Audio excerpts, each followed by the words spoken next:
Temporada 1. Contame una historia. Dice Borges, memoria, nombre que damos a las grietas del obstinado olvido. De eso se trata Contame una historia. Marzo de 1977, día previo al comienzo de las clases.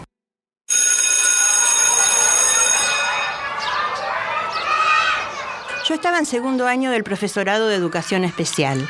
Tenía una beba de 1 año y acababan de sacarme la muela del juicio. Vivía a 2 cuadras de la escuela Nuestra Señora de Pompeya. Mi cuñada era docente de la misma. Ese año se creaba la División C y comenzaba un nuevo primer grado. En esa época, cuando se daba la creación de un cargo, era sabido que no era rentado. Por lo tanto, tenías que trabajar más o menos 1 año escolar y luego te pagaban. A última hora del domingo, la docente que iba a asumir ese cargo se excusa, porque le habían ofrecido un reemplazo que a ella le resultaba mejor. El problema que se presentó era grave. Al día siguiente, 45 niñitos iban a asistir entusiasmados a su primer grado. Había que conseguir a alguien, al menos para que los recibiera ese día.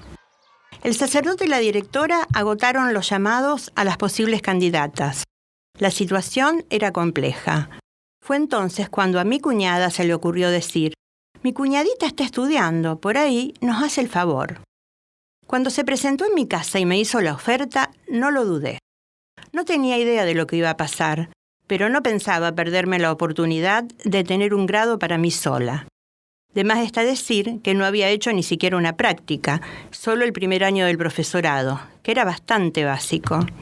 Tenía que resolver con quién dejaba a mi beba, y además tenía la cara hinchada. No tenía guardapolvo ni planificación, pero lo que me sobraba era inconsciencia. De chica siempre jugaba a la maestra. En el barrio había unos cuantos nenes a los que les llevaba 1 o 2 años y los obligaba a ser mis alumnos. Los tenía cortitos y me hacían caso. Se ve que en mi imaginario pensaba que era algo parecido a esa experiencia. Conseguí un guardapolvo. Mi suegra se comprometió a cuidarme la nena. Armé una carpetita con algunas actividades que se me ocurrieron y allá fui. No puedo explicar la sensación que tuve cuando entré a la escuela y las maestras me hablaban como si yo fuera una más. No tenía muy en claro qué iba a hacer. Sonó el timbre y me dijeron: «Andá a formarlos, les tenés que enseñar todo, porque vienen de lugares diferentes y algunos no conocen la escuela». Entré en pánico. Cuando una multitud de infantes se acercaba y demandaban atención, todos con las mamis que iban a conocer el salón. Nada era como lo había imaginado. Todo se agrandó. El espacio, la cantidad de niños, la cantidad de mamis. En esa época no se hablaba de ataque de pánico, pero yo creo que tuve uno. Aún hoy, no sé qué hada madrina se apoderó de mí y me imbuyó la cordura y la apariencia que calmó las ansiedades de las madres que me hacían recomendaciones sobre sus niños, a los que yo no identificaba. Obviamente, era la primera vez que los veía, a ellos, al patio, al salón, a la directora. Cuando me quedé sola con los chicos, repito, eran 45, nos miramos y desde el frente sentí que tenía un ejército delante. Eran tantos, con tantas expectativas, pero en fin, salió todo bien. Como ya era mamá, me sabía canciones y cuentos y pude salir del paso con éxito, siempre pensando que solo iba a estar allí ese primer día. A las 12 del mediodía me sentía agotadísima. Me iba despidiendo cuando el cura me dice: «¿Podés venir mañana? No conseguimos a nadie que quiera trabajar sin cobrar». La verdad es que sentí una secreta alegría. Le había empezado a tomar el gustito a la docencia y por supuesto que acepté. No fue fácil organizarme. Estaba cursando el profesorado de 18 a 23. Tenía una beba y una situación económica tambaleante, ya que estábamos construyendo una casa. Solo trabajaba mi marido y la verdad es que yo no podía darme el lujo de trabajar sin cobrar, pero lo hice. Así, día a día y semana a semana, llegó el mes de julio y yo ya era la señora Moni de primero, muy posicionada en mi rol. Había logrado mantenerme firme con un grupo muy heterogéneo de niños y familias. Empecé a familiarizarme con la documentación ministerial, sorprendiéndome con las llamadas bases curriculares, muy digitadas. Era época del proceso y había que ser cuidadosa con los contenidos a tratar, como así también con los comentarios que se hacían con las madres. Tenía alumnos con padres desaparecidos, otros presos y otros muy adictos a los militares. Fue todo un desafío, pero recuerdo la felicidad que tenía cuando iba a la escuela, lo fascinada que estaba con mis alumnos, a los que aún hoy recuerdo muy bien. Cada día que la directora me llamaba pensaba que me iba a decir que me tenía que ir. Era increíble que haya durado tantos meses. Pero eso no sucedió nunca, por el contrario. En el mes de julio entró una señora muy elegante al salón. Se presentó como la supervisora y me pidió que siga con mi clase. Ese día cuando me iba, el padre cura y la directora me llamaron y me dijeron que el cargo era mío, así nomás, que me iba a quedar y que encima me iban a pagar. Así fue como en el mes de noviembre cobré todos los sueldos atrasados. Era tanto dinero que pude techar mi casa, comprar los sanitarios y los muebles de cocina. Estuve 35 años en Nuestra Señora de Pompeya. La escuela creció, yo crecí con ella y llegó el día de la despedida, no sin dolor, pero con la enorme satisfacción de haber disfrutado cada día. Me fui feliz, llena de experiencias hermosas. La prueba es que hoy, cuando paso por la escuela, todavía siento esa emoción que tuve aquel primer día de clase del 77.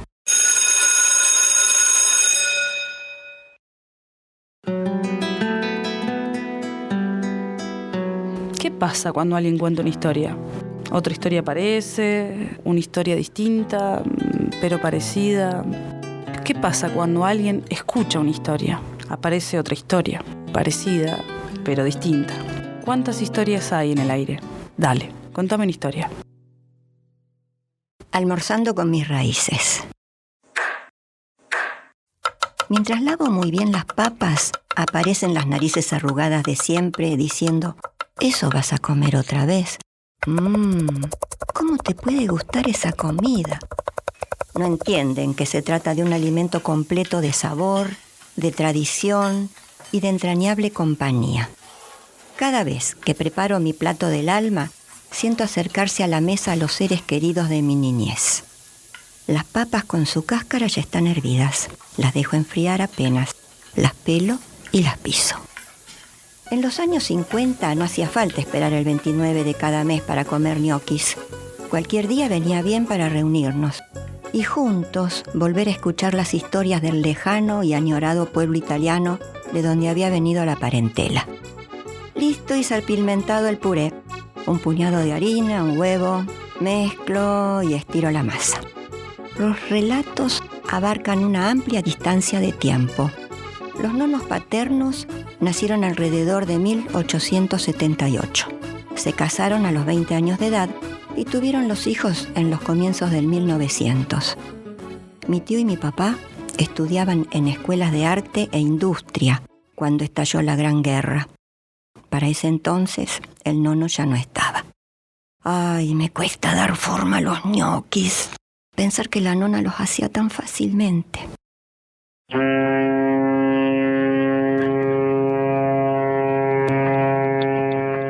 Entre 1927 y 1928, mi papá y mi tío llegaron a Rosario con una valija de sueños y apenas lo puesto.